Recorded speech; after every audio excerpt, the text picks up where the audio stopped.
Okay, we're back. And we're gonna do the Abyss. Which may take a long time, may not. Just totally, totally luck-based, really. I really shouldn't be bothering to get these gold coins. We'll staff form and kill the Eviscerator. Or eviscerate the Tormentor. Right. Oh, we found an amulet at some point. I'll identify that. I see that it's harm. We will not wear it because harm's bad. I'm gonna pop on this AC ring. Well, you know, I honestly think I'm just gonna keep RF on. Even though technically it's usually better to wear some bonus AC versus a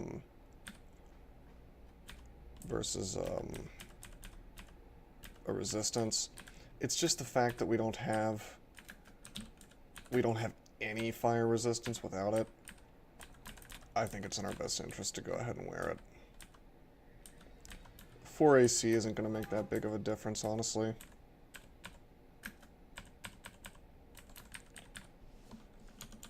But we could easily run into something like a Elephant in here and take Orb of Fire tier damage. Before really being able to do anything about it. D-Missile dropped off, so we put that back up. Death's Door is down to 6%, by the way. So that'll be nice and useful for the orb run. It's kind of a shame. We found a gateway down, but it teleported me. It teleported me away because that's what the Abyss does sometimes. Oh, there's a way out. I don't really want to leave though. I want to go down. Here we go. Let's kill the wretched star. That's odd. It pulsed with an Eldritch Light, which meant it was trying to malmutate us. But I guess that the resistance to further mutation can block even transient mutations. That's pretty cool. Didn't know that. That's really helpful in here, actually. Okay, we got the experience portal out. We're not going to take it because we need to get to Abyss 3 if we can. I'll make a gateway. It looks like we've got a decent amount of stuff here trying to kill us.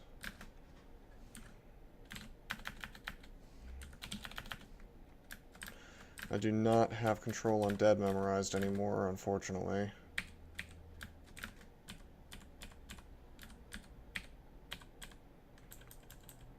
That would be kind of useful in here.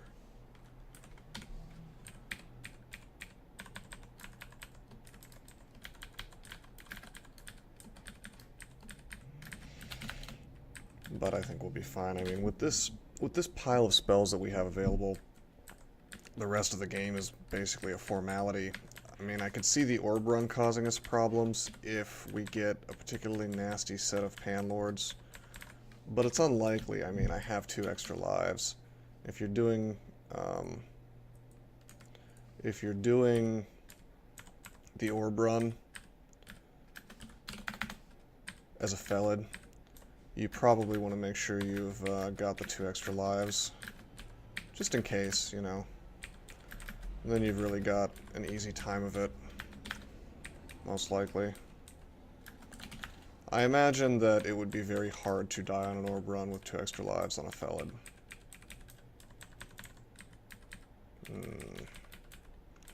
I bet you that there's something behind that rock if I had the ability to dig through it, but I do not.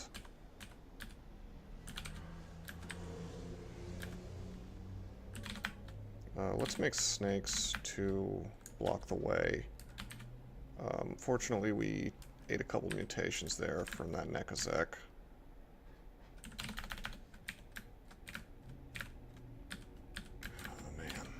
Really annoying. The deterioration is the most annoying. I don't really care if we shout, but I'm just going to accept it because we have robust, and I don't want to quaff that off. Plus, we only have 5 potions of mutation. Okay, here we go. Let's go down. So we're on Abyss 3. This is where the rune can show up. It can show up here, it can show up in Abyss 4, it can show up in Abyss 5. Generally, the agreed upon wisdom is to do Abyss 3. Just chill out on Abyss 3 until you find the rune. Even though you're more likely to find the rune if you go deeper, it's more dangerous, of course. I just discorded this stuff. Yeah, it's more dangerous to go down further because, of course, you're dealing with bigger groups of monsters. Oh, man, it's always annoying to make gateways in here because there's just not enough space sometimes. There we go. I may go to Abyss 5, even though it is dangerous.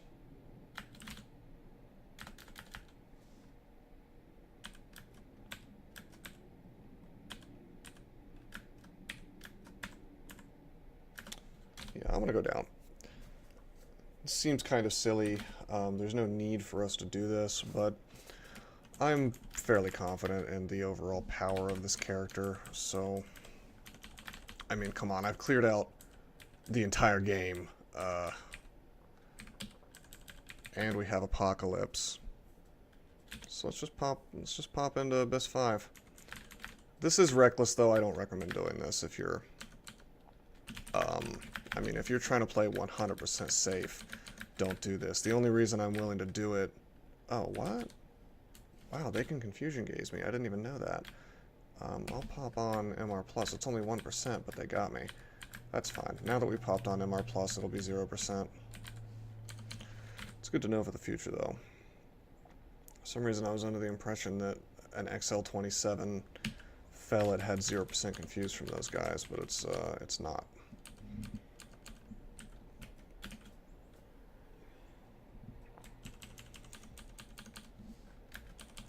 Got some nasty transient mutations, but we got them off almost immediately. Subdued magic is not good.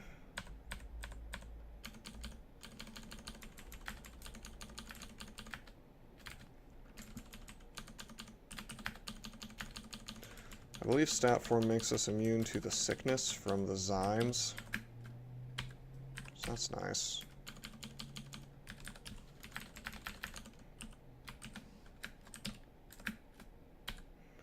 Try to kill these Nekazeks quickly so we can't get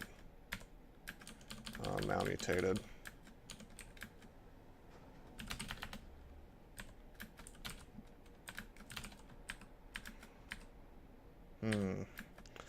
Torment coming. Not a lot we can do about it.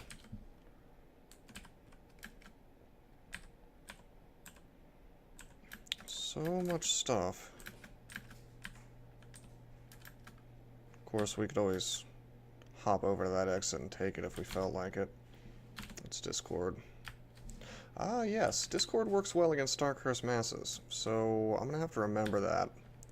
I forgot that their MR is actually not overpowering, like you might expect from things from like a demon like that. Or not a demon, but you know what I mean, like an extraplanar sort of enemy.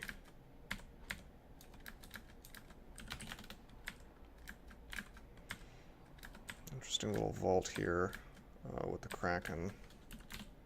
Let's do that. Let's Discord and blink. I don't think that Kraken vault is where the rune is, unfortunately. It's just an interesting little vault with a Kraken in it. Oh, that's funny. I got the experience portal out, and I was already standing on a portal, so... It just kind of spawned it right on top. Nice, one-shot Nekazek with Power Leap.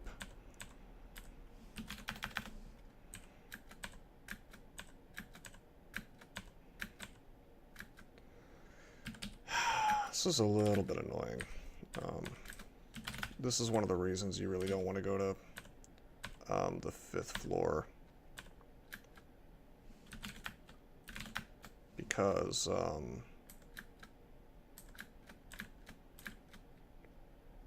man. Yeah, this still seems like it might be. I'm gonna Apocalypse.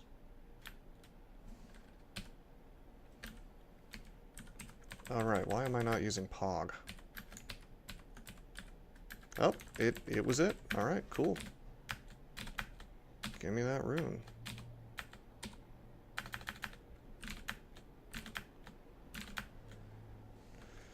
We're out of mana. I could use a potion of magic, why not? And I'll use haste. I have so much haste. And not much of the game is left, so... Alright, gateway leading out. Boom. Okay, I see that it only took us 11 minutes to do that, so let's go ahead and do the orb run, yeah?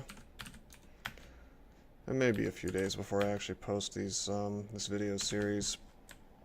I haven't really decided. I might want to do a little editing. But at the very least, I can finish it out here. So yeah, 11-minute Abyss, that's pretty, maybe almost 12. But 12-minute Abyss is pretty good. Finding the rune, I mean, certainly it could be faster. I mean, there is such a thing as going into the Abyss, or getting Abyssed, and immediately getting Abyssed to like 3, 4, or 5, and then boom, you're next to the orb. Or next to the rune, rather. Okay, we're gonna haste. We're gonna grab the orb, because we have 15 runes, and we're gonna take the portal, or the teleporter rather. This is fine. Let's end our transformation so we can move faster. We'll stab for him if we have to. As a hasted cat, we move rather fast. Let's just go to D0. Oh, let's, yeah, let's pop on our MR so they can't do any confusing. And then we'll turn RF plus back on.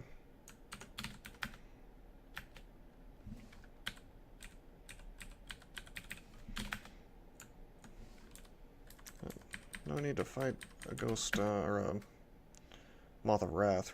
I almost call it a ghost moth. Just gotta walk away from this stuff. If you are faster than something, or even if you're as fast as it, during the orb run, probably just walk away. Wow. We're making some progress.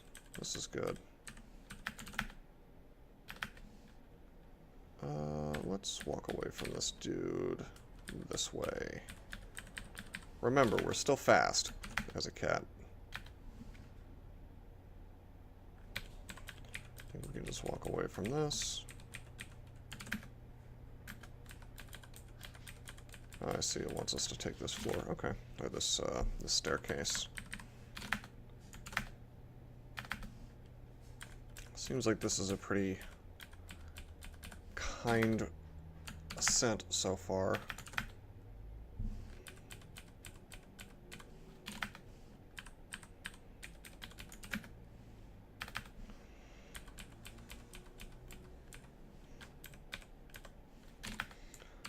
Maybe we'll see zero Panlords. Maybe we saw enough in Pandemonium. Yeah, okay, wow. 0 Panlord Ascent. Pretty uneventful. Yeah, so that's a Felid.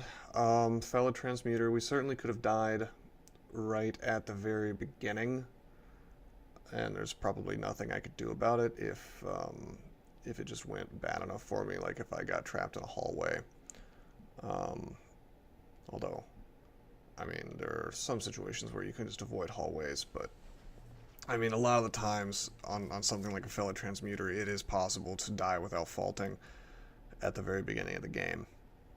Thankfully, we didn't. This makes this the 4th, I believe, in a streak. Let's check with Beam. Yeah, my Merfolk, my Draconian, and my Human Hunter now Felid Transmuter once I walk out of here. So yeah, it's a 4th streak. I don't recommend trying to streak a Felid. I don't care how good you are. You can lose early on. That goes for almost any race class combination, though. Thanks to certain mechanics. But in general, I think Felid it gets a bad rap for being hard to play, and it is. But it's also fun. Once you get your extra lives, you get a little more wiggle room in certain ways than other races. And it just lets you do, it lets you play fast and loose. Not that I'm saying you should, but it does let you play fast and loose if you feel like it.